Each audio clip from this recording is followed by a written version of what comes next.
What's going on, guys? Kevin Cage here with another crypto update. Let's kick it off. So we're starting off on santiment.net, looking at the screener just to look at the 30-day dev activity from the highest to lowest. And here we have the top 50 assets in terms of development activity. So we can see SNT is at the top. We have Link, ADA, ICP, we have Kusama and Polkadot. We have Hedera ranked number 7. Ethereum number 9. We have Aptos, we have Cosmos, we have IOTA, Flow, AVAX, SWI. We have Near, Stellar, Oasis, we have Filecoin. We know that AR, another asset in the compute sector, we've absolutely ripped.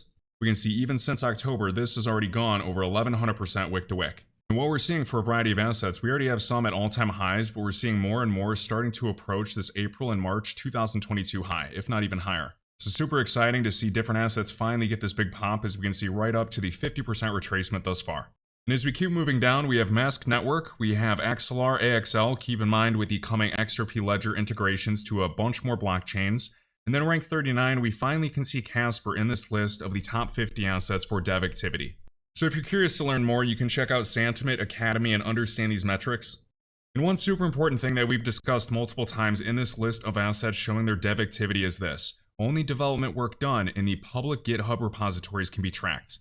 So work done in private, unknown repositories or public repositories that are outside of GitHub won't be counted. We're also seeing some moves for a variety of assets. We have Wi-Fi Map right here, $60 million market cap. Keep in mind, during the State of DePIN report by Masari of 2023, one of the authors here is actually an investor in Wi-Fi Map, Escape Velocity. I believe they're based in New York, just like Wi-Fi Map. I know Wi-Fi Map has been around for about 10 years, and I know they're originally based in New York. I'm not sure if they still operate in New York or Florida, though. This is a viral report, State of DePIN 2023 on Masari. If you haven't seen it, it's a great read.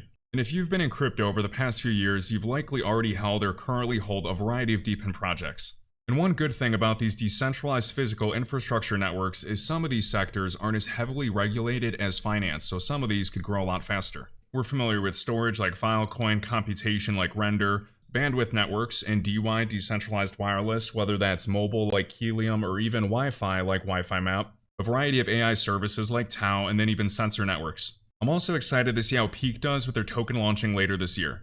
And I also like the revenue resiliency of wireless in this report, so we can see dropping only 19%, whereas computation or compute 57%, L1's DEXs dropped even more. We've gone over this before in a video. I just wanted to highlight that there are a lot of high estimates for DePIN in the future as GDP grows. We can see right here the market size for wireless services represent greater than 1.5 trillion of global annual revenues across mobile, fixed, and Wi-Fi, and Wi-Fi just represents 5% of this.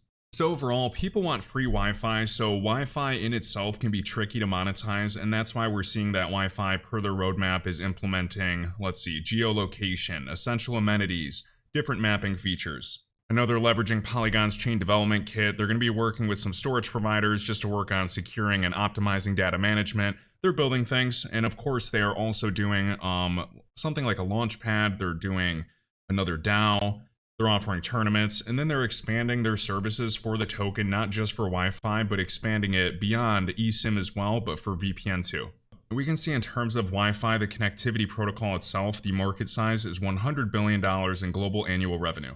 So a lot of people have covered Wi-Fi extensively since 2023, but we can see some good price action. We finally have some waves drawn, and we can see even during this last pullback, we have held above the 21-week EMA like we've seen several assets do. Now I have a quick fib retracement here from the initial high to the cycle low, and we've respected some retracements and wicked as high as the 2618 thus far, around 50 cents. So definitely interesting, and we know Helium last cycle reached a $5 billion market cap. Of course, there were, ups and downs along the way, and a lot of things have changed since then, and that was the mobile sector. So we could argue the mobile sector and its potential are a lot bigger than Wi-Fi, but just knowing that Wi-Fi Map has a $61 million market cap, looking at its tokenomics, arguably its supply might just under double from here by the end of year if they actually follow those tokenomics. I think it's pretty interesting. So I've used the Wi-Fi Map application as a test to purchase eSIM data. You can get Wi-Fi, and they're expanding to other things. My question is, with the Wi-Fi tokens, when you use to purchase services, and that goes to the company, is this company just selling this for revenue, or are they holding the Wi-Fi tokens? If they're holding them, that could be a good thing, but that also leads to bigger issues of centralization. So I have a few other questions of how this works, if they're, distributing it. I know they're working on airdrops, just a few other questions, and I didn't really see any burn mechanisms or anything like that in the white paper. But overall, it's a max supply or finite supply of 1 billion, so nothing crazy. There's all types of narratives to look at. I know it's meme season. AI projects have done exceptionally well. Identity is another one with DIDs. This one, in terms of market cap versus other sectors, is still very small. And Raoul Pal makes some great points about decentralized identity. This is going to be the future. We might just be very early in this nascent use case, especially because this is an election year, and either before or after, this is going to be putting a huge push on DIDs. Because I can hope in the future that DIDs will actually be implemented in voting and make it more fair, because I think we can agree that voting is pure BS. Of course, everybody knows about WorldCoin. We have a few others like Checked Network or Check. They are based in the UK. I believe they were also ranked number 60 in the top 100 startups list, which is pretty cool. And then, of course, Kilt in the Kusama Polkadot ecosystem. We know they've been building and they're working with Deloitte. So just like we're seeing in the compute sector, payments, L1s, real-world assets, there's likely going to be a few big winners in the DID sector. And friendly reminder, just like always, this is just my opinion. This is never financial advice. You always have to do your own research and double check everything. And also, apologies if my audio is being super weird. I might have to tinker with this audio interface so I fix it for the next video. If it's not fixed, I might just use a regular mic. So we have right here this gentleman, my eyes hurt watching Doge with a $25 billion market cap, and SHIB with a $20 billion market cap, and HBAR only has a $3.9 billion market cap. If you believe that meme coins should have more market cap than the most efficient DLT in the world, you don't understand the value of crypto. So right now, HBAR's market cap is around 4.3 billion, and right now, it's meme season, just like we've seen in previous cycles. People are going to do what they want to do with their money, as long as they understand that if you are throwing money into an actual meme coin that has no backing, that you are risking losing it all. As long as people understand the risks and what they're doing, they can do whatever they want, and the potential to make that 5, 10, 100x is there, but you just have to be okay with potentially losing everything you invest into a meme.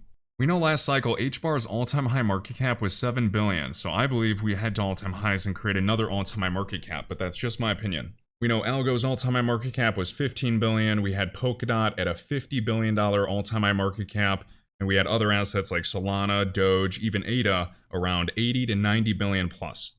And then, of course, even Ethereum with a $570 billion market cap. There are a variety of alts that could be in the future, and we've never seen them reach those crazy high levels. Right now, we have the Bitcoin price chart hanging around its all-time high price, so it did wick into a new all-time high. This is the first time in history where Bitcoin did create a new all-time high price before the halving.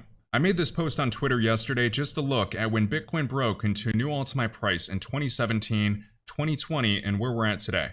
And this is solely for comparison using trend lines and internal trend lines, looking at the past of the previous two cycles, and it helps me keep my expectations in check. So in 2017, we held this trend line all the way up, we created a new all-time high price, we were there for a few days and then crashed back down to the trend line, later making our way up, breaking past that previous high into new highs about 2 months later. In 2020, of course, the structure was different, we've highlighted before, but we did wick into a new all-time high price. But then we did crash back down for a few weeks until later powering up.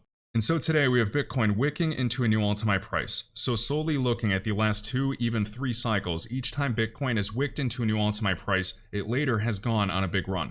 I know some are talking about this level here, here, and here of a triple top scenario I have never seen, although anything is possible. I've never seen us retrace to the 100% retracement for Bitcoin here on the macro and then crash all the way back down. So during the last 2 cycles, we poked an all-time higher, went a little bit higher, came back down, and then went on a mega run. When we do see Bitcoin draw its first mega candle on the weekly time frame, closing above and creating a new all-time high price, I'll be super excited. I also saw this post by Crypto Caesar, I retweeted it today, so super interesting, we can see. Bitcoin's price has historically rallied for approximately 280 to 300 days once breaking its previous all-time high. So during the previous 2 cycles, we have the all-time high, we broke into an all-time high price. 294 days later, we found the tops, we went on a big run. We have the 2017 top until we broke into new highs at the end of 2020. We broke into new highs. For 300 days, we're up at all-time highs compared to the previous cycle. So this is super interesting. If this is truly a left-translated cycle, we are just going to be turning up and no pullbacks. This could happen a lot sooner. But we've also shared in the past during 2016, 2017, holding above the 21-week EMA. Whereas in 2020, after the halving, we never really backtested it, at least during this initial big run into all-time highs. So I'm interested to see the structure. Of course, I'm keeping in mind that 21-week EMA big picture. And last but not least, guys, we have Merlin linked in the top of the YouTube video description, the smartest way to track your crypto, where you can set customized exit plans for your holdings. You can decide to sell 80% of your holdings and hold some long term. You can decide to completely exit. and allocate a certain percentage to be sold at different price targets. So this is just a quick example. You can play with the prices and see how much you would make at different price levels and customize an exit plan that works for you in terms of your goals, your time horizon, your risk appetite, and more. They have a bunch more features on the way, but what I like is because it's connected to my wallets or my exchanges and it's just read only, so it's seeing how much I hold. It will actually allocate and update this as necessary. Merlin also sent out via email a detailed and great video by John highlighting the exit plans and additional features and how he structures his exit plan. Feel free to check it out if you're interested, linked in the top of the YouTube video description and in the pinned comment. Again, thanks so much for watching, guys. Huge thank you to all that hit the like button and subscribe, and I'll catch you in the next one. If you enjoyed this video, I'd greatly appreciate if you could hit the like button, let me know your thoughts down below, and my link tree is linked in the top of this YouTube video description, with all links, crypto resources, and discounts. I'll catch you in the next one.